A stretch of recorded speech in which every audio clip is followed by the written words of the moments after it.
Once, there was a man who spent his days riding the train from station to station, asking strangers for money. That was his routine. Board a train, walk through the cars, hold out his hand.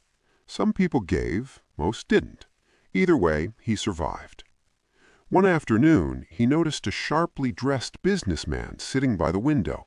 Clean suit, polished shoes, confident posture. The beggar thought, "This guy looks successful. Maybe he'll give more than a few coins." He approached him and asked for money. The businessman looked up slowly, studying him for a moment. Then he frowned.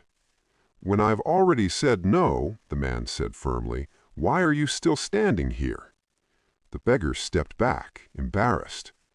Then the businessman added something that stuck. "If you expect something from me, what do you have to offer in return?" The beggar blinked.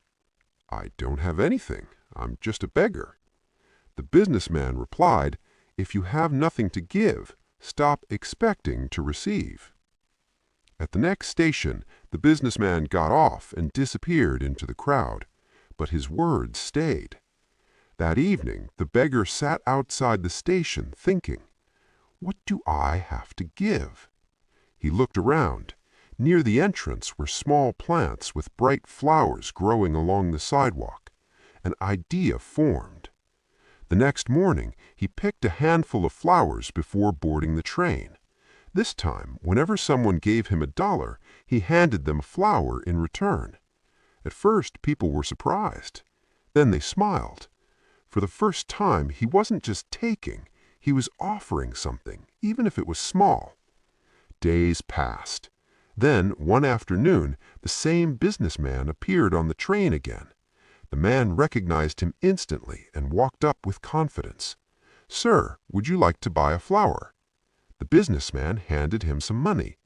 The former beggar gave him a flower in return. The businessman smiled. "Now you're learning. That's how exchange works. That's how business works."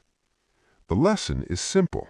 If you don't add value, don't expect value back.